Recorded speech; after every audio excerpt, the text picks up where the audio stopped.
All right, thank you very much for having me. Just very quickly at the start, I'd like to say thank you so much to the organizers for having me. It's a real privilege and an honor to be on this stage and in such august company. So my name is Robert Morgan, and as you heard, I am a game writer and a narrative designer, whatever that is. As you heard, I also have a number of other bullet point buzzword mashups that go with my job title. I used to be a narrative designer, but buzzwords evolve, and so must we. And so now I say digital dramaturge, whatever that is. Has this ever happened to you? I always like to start my talks with a question, and today's question is, has this ever happened to you? You're playing an imagination game, you're about 6 years old, you're happily playing an imagination game with a fellow player. Pew, pew, you say. You fired an imaginary gun at them. And you thought you hit them, fair and square. Except no, the person that you're playing with tells you no, you missed. Fair enough. This is a collaborative, imaginative space. So you take careful aim again and you announce, I take careful aim, and then you shoot pew pew. And it bounces off their deflector shield. You're not playing it right. No, you're not playing it right. I'm going home. I'm seeing a lot of nodding faces. Yes, has this ever happened to you? I had an older brother, so this came up a lot when we were kids. Did his imaginary equipment for playing this imagination game include a force field a minute ago? I mean, he didn't mention it, but war is deception, and today's 6-year-olds have to grow up so fast. Now, in principle, digital games are supposed to resolve this issue for us, right? We all can play in a digital space with stable, agreed-upon rules, and an algorithm somewhere determines whether each bullet actually reaches its target. Except, of course, in practice, it rarely works like that, because even on the internet, you can get accused of cheating, because players' imaginations are always active. And if they're losing a game, which is supposed to have set fair rules, we'll often find that users are perfectly capable of imagining a reason why they might be losing that's other than the actual reason. Whether or not the rules of a digital world are stable or not, players always tend to put their own interpretation of events first. And they often end up making 6-year-olds look good in terms of levels of maturity. Now, like a lot of you, I work somewhere in between theater and technology. Somewhere in between two spaces, digitally mediated theater, like a very partially a controlled but partly consensus state of play where we all agree to follow the same rules. But I also work in digital, which is a place where there's relatively, at least the way that we're used to thinking about it traditionally, relatively little space for the imagination to play around. It's a space where, unlike the conventional games where I started my career, in theater, you have enormous power to influence the player and their imagination, but you don't have very much control over their interpretation of what's happening.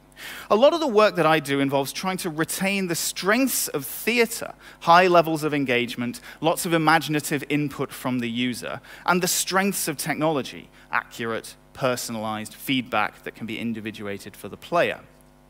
And what I want to talk about today, though, is what happens in between these two areas of imaginative play and carefully organized, digitally mediated play. Because in the last few years, I've been working somewhere between these two spaces. I've been making augmented reality layers of digital narrative and gameplay that are laid over the real world, in real venues and public places, with a mix of digital interactions and interactions where our audiences are interacting with real-world physical puzzles and real-world physical actors. So it's a state of play that's part immersive theater and part augmented reality digital layers. It's part arbitrary digital system and part a play space of consensus where we all agree to follow social conventions. Working out how to make narrative work in this space has been a real challenge, but I believe that's a challenge that we have to meet. Because AR technology is already adding extra dimensions of gameplay and story to real places all around us and to people's lives. Because reality is cheap and plentiful. Reality has great graphics. Reality rarely glitches out or has bugs. So it's a very cheap and affordable resource to use as the canvas for your experience. But reality is also notoriously poorly designed, with famous balance issues. Our players, the audiences that we have coming to our shows, they're increasingly accustomed to shifting between different realities, digital, real, partly real. Today I want to talk about how we make stories that can shift realities as well as our players can shift realities and create stories with the best of both imaginative play and real-world structured play. So a little bit about me. I started off my career at PlayStation London Studio, where I worked on Book of Spells. I co-wrote it with J.K. Rowling, and the sequel, Book of Potions. Now, this was an interesting piece of material. It was a real paper and cardboard book that came in the box. You sat in front of your TV, you sat in front of your PlayStation camera, and the camera could detect the book object, which of course looked like that with a load of barcodes all over it, and it could superimpose graphics on the top of the book object on the visual field so that you could sit in front of your TV, see yourself, see your magic wand, which is the Move controller for the PlayStation, and the book. And so often the only object we were augmenting was the book itself. This was 5 or 6 years ago, and it was a lovely piece of technology for the time. But what it taught me was, this was my first experience working in AR, and it was very striking that the player is right there, incredibly present. They're right there sitting in the center of the living room, and they can see themselves. There's no denying it. There's no making them another kind of protagonist. And so unlike other conventional video games that I'd worked on, I found that there was very little point in trying to impose on the player the motives behind what they were doing. Unlike other video games, you can't simply try to tell them who they are and why they should care because their girlfriend has been kidnapped by orcs, or whatever conventional video game story we're going through. We have to learn to deal with the player and the protagonist as the same person. And one of the ways that we dealt with this was by asking questions rather than imposing identities onto the player. When players were first getting to grips with the book, we had a voice prompt which encouraged them to start interacting if they hadn't done anything yet, which was a simple question: are you a wizard or not? Now, if you're a fan of the Harry Potter books, you'll recognize this quote from the first book. It's something that people ask Harry. I actually thought it was a bit much. When I first wrote this line, I thought this was going to be too intense and too much of a question to ask the player, and the players might find it hostile. But actually, it was the very moment that they got most involved. When we were watching our user testing videos, when they're asked this question, players would respond. They would shout at the screen, "Yes, yes, I am a wizard. Yes, I want to be involved." It's a question that everybody knows the answer to, because in the books, Harry gets asked this question, and because our players have no problem at all. Once we tell them that they're sitting in a wizarding world, they have no problem at all becoming wizards. It's the challenge of trying to tell them what kind of a wizard they were. That was when we started to lose them. It's kind of a self-conscious moment, an awkward moment where they're first getting to grips with the book, but we turned it into a moment of self-definition for the player. Yes, yes, I am a wizard, and they defined themselves inside the fiction. That question helped make space for them to put on their wizard hat and robe in order to participate in our fiction. And in many ways, I've been asking this question ever since. Now, since then, there's been 3 sections to my job, or more accurately, I really have 3 jobs. I write VR, so I recently finished Fisherman's Tale, which came out from Innerspace, the French studio, and it's on PlayStation 4. I consult on narrative in augmented reality and virtual reality as an immersive designer for various people. And for the last 3 years, I've been the creative director of Playlines. And we make location-based AR installations, which combine real locations, real sets, real actors, with digital layers of narrative that we create and we lay over the top. And we try to create a new adventurous context in which users can explore familiar spaces, whether that's by giving them a gameplay objective in AR, maybe an object to find in the space, or by telling them a branching story where users might choose what happens in the story by physically deciding where to go next, or by simply telling players that they're being watched or that they're being hunted and they need to hide in the crowd on an ordinary street. Now, I worked as a narrative designer in VR for a long time, and I think there's a lot to be learned from VR for AR. Even they're in a technology that, let's call it in its sort of late adolescence. My job in designing story for VR was to use narrative to cover the imperfections of the simulation, and to ensure that realism alone wasn't the only thing holding the player in immersion. Because it's as important and it's a lot cheaper to create a compelling emotional experience that makes players want to suspend their disbelief. It's as important to do this, and it can be very useful. It's as important to do this as it is to chase visual photorealism, because even in VR, a fully authorial, controlled environment where we as the creators get to author everything that the player is taking in, I don't believe that immersion is the same as tricking the player into believing that they are somewhere that they're not. At heart, I'm a writer, and I'm a student of literature. And as such, I believe that in VR especially, willing suspension of disbelief, the thing that powers story, isn't going anywhere. Because without that, all you have is the trick. All you have is the attempt to seem as real as possible, to hold the player in the immersion that you want to hold them into. And spotting fakeness is one thing that our brains are incredibly good at. They're designed for it. And we're proud of our ability to spot fakeness, which is where we can start learning lessons that are relevant to immersive theater. Because if immersive theater teaches us anything, it's that players love an opportunity to spot a flaw, to feel pleased with themselves. Players love an opportunity to feel pleased with themselves anyway. And if we don't give them an opportunity to feel like that within the story, they'll find it themselves by breaking out of the story, by spotting the strings, by seeing the flaws. So augmented reality is something that I have been growing towards for most of my career, and designing narratives for it is now the main focus of my artistic output.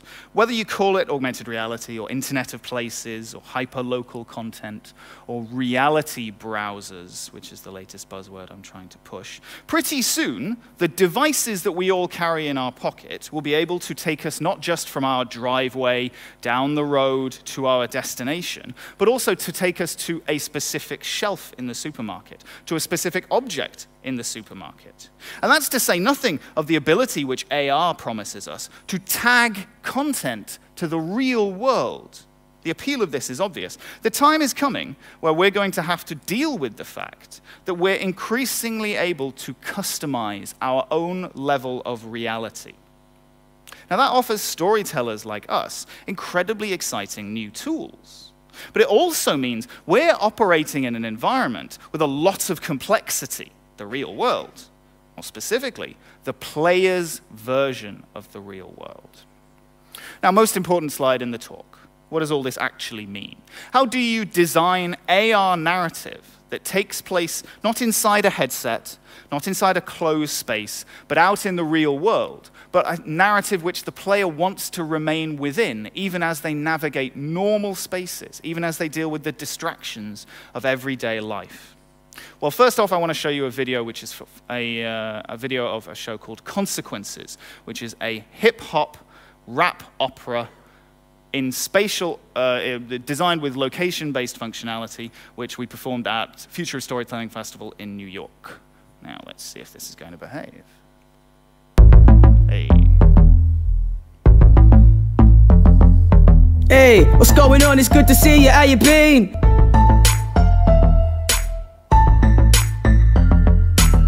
Harry shot us MCing in what, 20 minutes? Excuse me, mate, what room is the drum and bass? Never mind that, you look like you're out your fucking face. Nah, mate, just drinking. My mate here, he's sober. Well, if I catch you with any drugs, it's game over.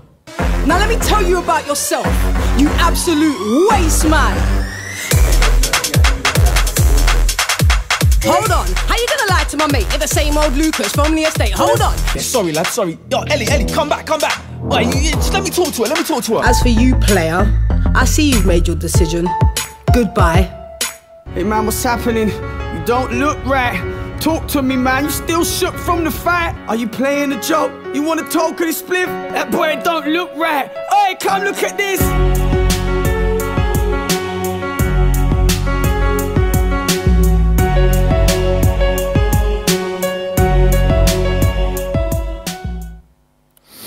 Consequences. It was an interactive layer of music and story which we created and spread throughout a historic venue in New York. And you explored it freely characters would arrive and tell you where to go next, and the characters that you chose to follow, the storylines that you chose to pursue by physically moving into the bathrooms, or physically moving into the stages, or physically moving into different rooms, determined what happened in the story and led to one of 6 different endings. Users would arrive at the venue, download the app to their smartphone, plug in some headphones, and then their phone would go away. As you can see in the video, we're showing the kind of visual guidance that we provided to player via the handset screen. But most of the experience was designed to be heads up and hands-on. That's why we focused on audio, because audio allows us to immerse the player in a story which they can focus on while not bending down and experiencing the entire thing through their phone screen or developing Pokemon Go neck, which is common among very serious players. It even allowed us to kind of create merged reality moments. So as you saw the player encountering a bouncer who was an actor in costume on the station. The storyline in audio that you were listening to involved a character who wanted to get you into this nightclub. And so they would give you a VIP password via the audio. That password you then spoke to the actor in the real space. That not only meant that there was a moment where we merged the digital reality of the story and the physical reality, but it also created a real sense of exclusivity and fear of missing out, because only our players wearing our bright green Playlines headphones were even able to get into a VIP area which we'd created inside a busy festival. Now, in order to get players moving, in order to get them navigating our layer of fiction that we've created laid over a real space, the first thing we had to learn is how to get the player from A to B. Because the player is standing in a real location, and the story happens in that real location.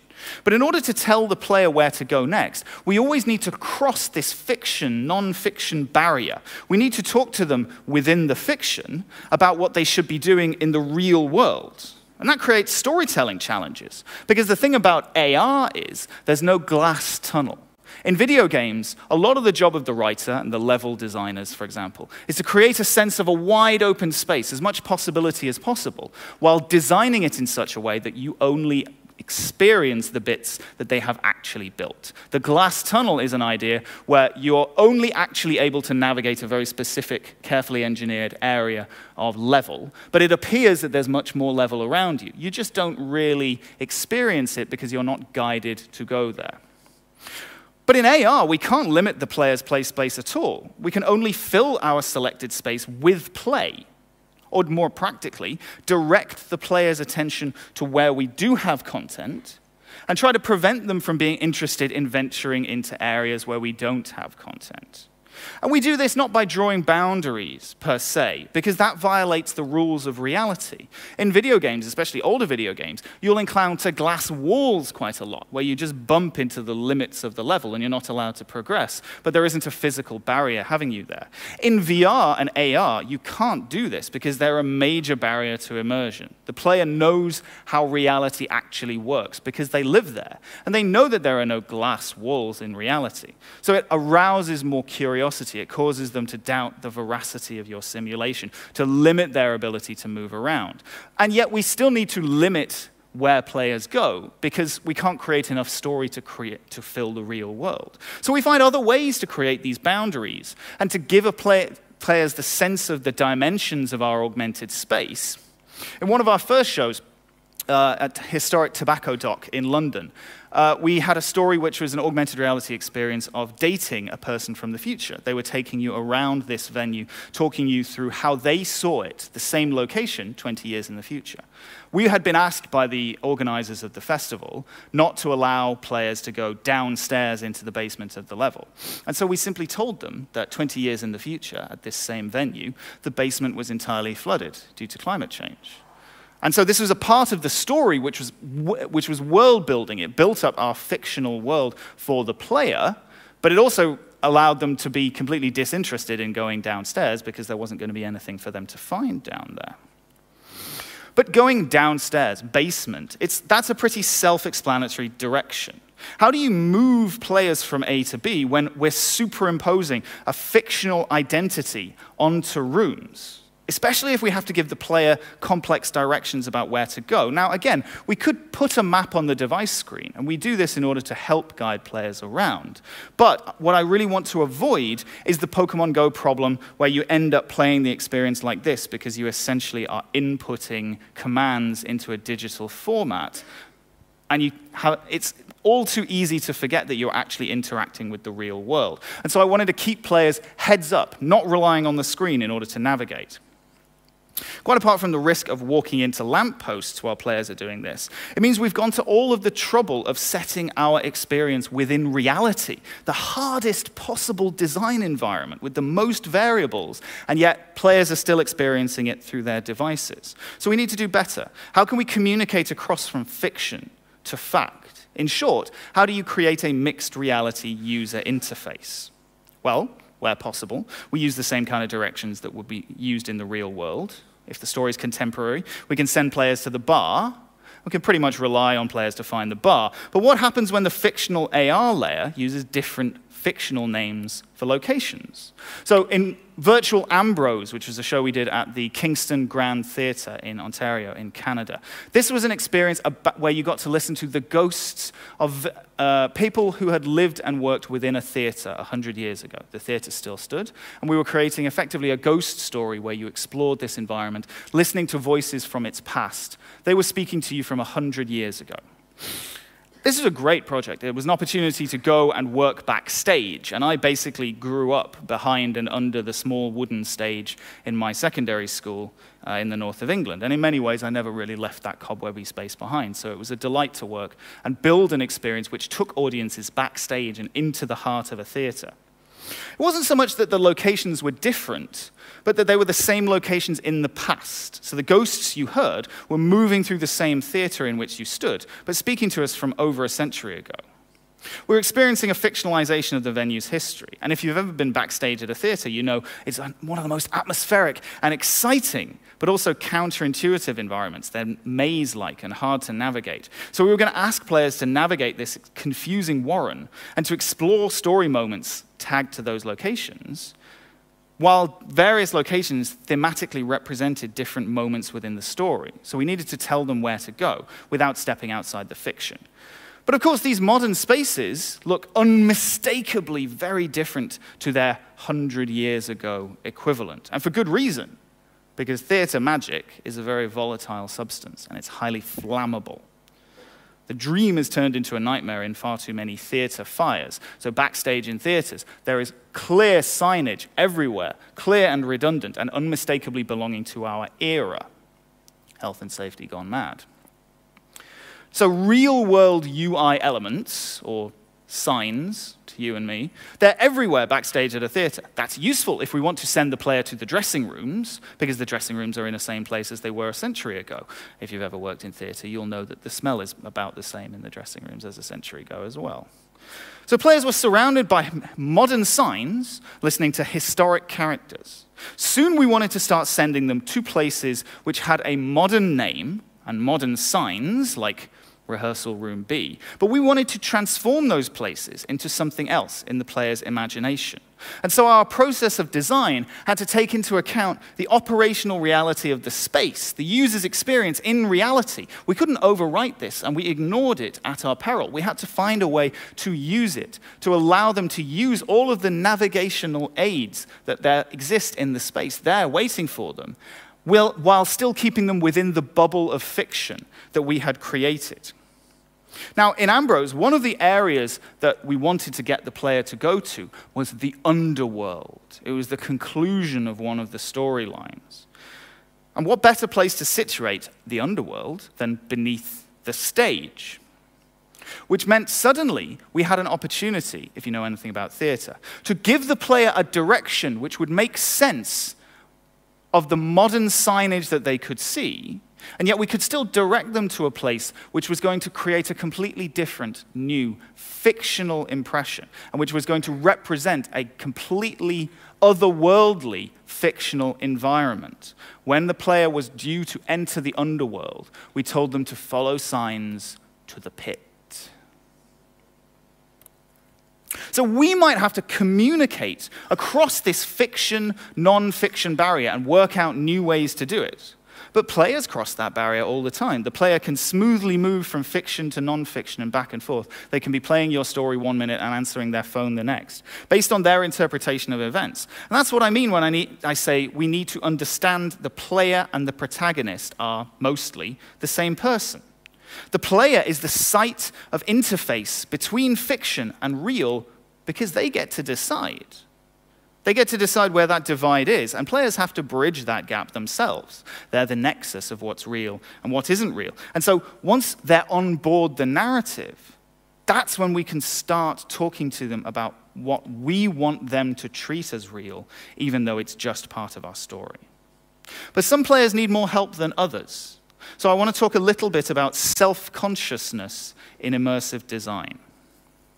Now, how many people actually play or have played Pokemon Go? Okay, yeah, great. So Niantic, the company which makes Pokemon Go, himself has identified that it suffers from kind of a Doofus problem. When your app has a critical mass, this can actually be a good thing.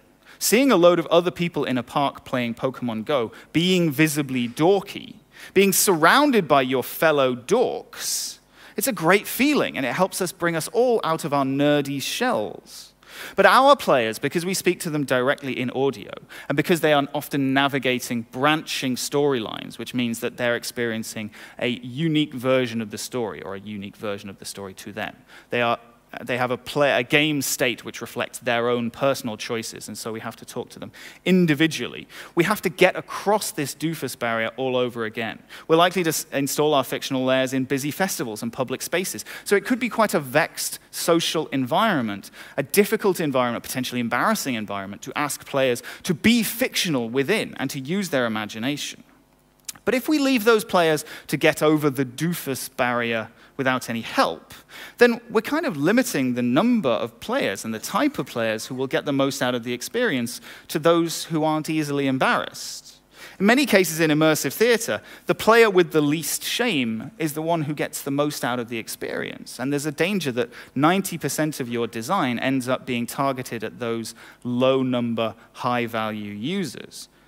But it leaves out the others. And in our experiences where players start out solo, we knew that we had the opportunity to talk directly to the player on an individual basis and put them at a different kind of social immersion.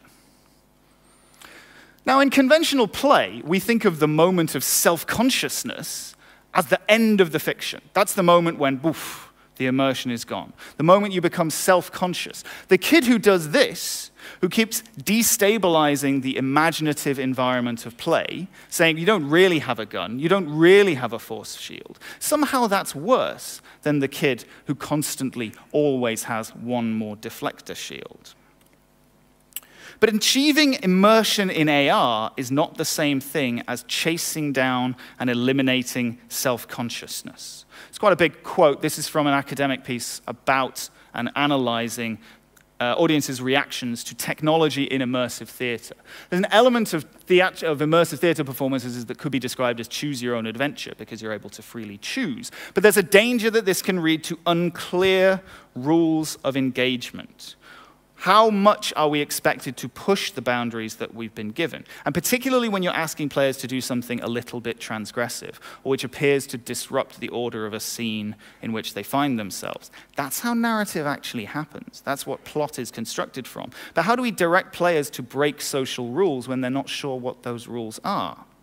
Achieving immersion in AR is not the same as chasing down and eliminating self-consciousness, because we don't want to overwrite the player's identity, and it's a mistake to pretend the player isn't there, because in AR, the most important reality that we are augmenting is the player themselves. But if you've ever worked with kids, you'll know that they will blow right through all of this planning. And they'll expose exactly how much space your fiction leaves for them to mess around in. Because kids are accustomed to shifting between multiple realities and changing the rules of the game halfway through. And they'll also not be denied, especially when it comes to self-consciousness, especially when it comes to shyness or the moment of embarrassment. Now, Speaking of working with kids, this is the Dream Finder as played by one of my personal heroes, Ron Schneider. He was a costumed character at Epcot within Disneyland. And he essentially played a character with a pet puppet dragon who represented and explored and loved imagination and wanted to talk to kids about imagination and wanted to convey to them how cool imagination was. And Rob Schneider wrote a book about playing this character, and he described how in the 80s, when the character first started out, he had real difficulty engaging with visitors to Disneyland because they expected a particular kind of interaction with costumed characters. It was the era of the autograph book, and kids would come up to him with the autograph book wanting that kind of interaction and then would scurry off without any kind of human interaction. And Rod Schneider wanted to do better than this. He wanted to stop these kids hiding behind the autograph book and to give them more of a real moment. And so one day, he just started asking kids, what are you?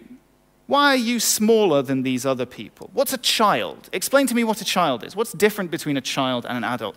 He turned his character into one which didn't understand the real world, but which could ask kids this key question. What are you? Why are you different? What's a child? What's being a child like? It's one of my favorite pieces of immersive design ever. It's a beautiful question to ask. Because this character has this bubble of fiction around him. He's got a big top hat. He's got a pet dragon. He's asking you to play along. He's trying to invite kids in. But kids are bouncing off this bubble of fictionality because they want a safe interaction behind the autograph book. So instead, Ron started asking them, what's a child? Kids love answering questions that they know the answer to, especially if an adult doesn't know the answer. And the Dream Finder takes all the risk of looking silly out of this interaction because he's already done all of the clowning. And so the child gets to be the straight man or the straight person. Through this question, what on earth are you? Explain yourself. The performer expands the bubble of fiction to encompass the player, gives them an easy point of access, actually uses the player's own self-awareness to fuel their immersion. Because it asks them to account for themselves, to explain their presence, to use their self-consciousness in a way which is in fiction and encompasses the emotions which would normally be disruptive to immersion, like self-consciousness. Because the stakes are high. In VR, in any simulated environment, players aren't easily embarrassed because they understand that the game isn't looking back at them. But when you're actually there, embodied in the scene, in AR, the social stakes are much higher. In my VR work, I argue that what's exciting about VR is not just what you're seeing, but who you're being, the opportunity to embody somebody entirely different in a way that's not possible in other formats. But we can show that the simulation is looking back. But embodiment comes with a lot of powerful effects, like the ability to activate self-consciousness. If you pretend the player isn't really present in VR, they're no more than an invisible flying camera, then they don't feel any physical or emotional stakes in the scene because they quite literally have no skin in the game. But in AR, the player really is standing right in front of you, and they really are wondering if you are going to embarrass them. And they're probably thinking about something else. Their feet probably hurt. Their phone is probably running out of battery. They're probably worried about Brexit. But embodiment, the fact that they're really there, that's what's keeping them feeling like it's all real, maybe even a bit too real. If you exclude all of that self-consciousness, all of that potential for worry, all that real life, if you exclude it from your fiction, it's a big flashing signal to your players that it isn't real, that they don't have to emotionally engage. If you don't leave space for them to have their own feelings within an AR narrative, then they don't have those feelings and they won't step into your narrative. Players want to be part of your fictions. That's why it's called willing suspension of disbelief. But you have to meet them halfway. Their feelings, including their feelings of embarrassment or self-consciousness or hunger or foot hurting, they're hard for them to ignore, and we ignore them at our peril. So when we move AR gameplay, an AR narrative out into the real world, we can't demand total suspension of disbelief from our players before we allow them to play the game. Now, just to finish up, in AR layers, 90% of what the player experiences is the real world. And much of that experience is their real selves. There's no point trying to tell the player, you're not playing it right, because when the player is the protagonist, that means you're really saying, you're not right. You're saying you're not in the right kind of body to do this. You're excluding them. You're denying them. Because asking players to ignore what's going on with them, is asking them to ignore part of their reality. And in turn, that means that we're limiting the amount of reality that's available to us to augment. By inviting and responding to feelings that players think they're hiding, by allowing them to express them, feelings which normally don't have any place in fiction.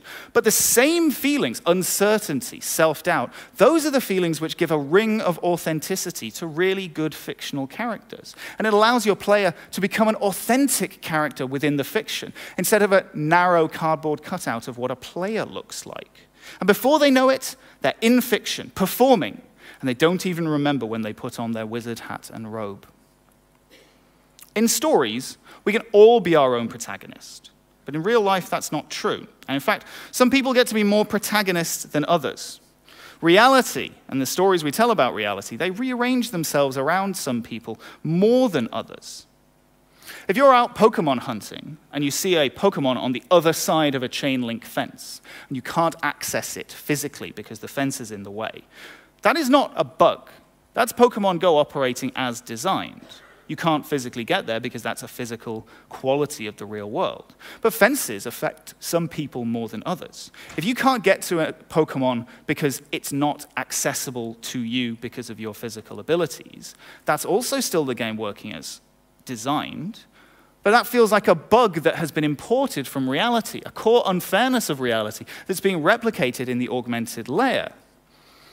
We're approaching a point where any wall is an opportunity for tagging or customization in the digital layer, where digital graffiti proliferates because you only see it if you want to. You and I will see different things when we look at the same wall, walking down the same street, and I'll have no idea what you're seeing. The promise of AR, ultimately, is the ability to customize how we see the world. But what we need to avoid is allowing this technology to simply give more power to the powerful, to those who can already pick and choose and customize their reality. Ultimately, the promise of AR is for us to be able to leave each other notes in the margins of reality. But that makes it more important than ever to make those tools available to the marginalized. Which is why I believe that learning to tell stories in this medium, the hardest medium of all, is important, because story is something that unites us, despite the fundamental separation caused by our inability to share exactly how differently we see the world. Narrative is the universal language that we developed so we could compare notes about how we see the world differently, to compare notes about our disparate experiences of reality. And as soon as we start working with reality as our medium, we have a responsibility to reality. Some people's realities are harsher than others. In real life, everyone's their own protagonist. But games and fiction generally define who the protagonist is, and let's face it, we tend to see the same kind of protagonists coming up all the time. But because the player's imagination is always active, if your story doesn't have a place for them, they'll just make up their own, and you've lost them. In AR, if you exclude the kind of person the player is from the story, you're missing the opportunity to play with them. And that's the only way that you can construct meaning in AR, brick by brick, emotion by emotion, back and forth. The player's already embodied in your setting. They're standing there waiting to be part of your story. And if you don't let them, if you keep insisting that they can only play it your way, then you might find yourself 6 years old again, playing an imagination game, taking careful aim, and firing your imaginary gun, and finding that there's no one there. And that's where I want to leave it. Thank you very much.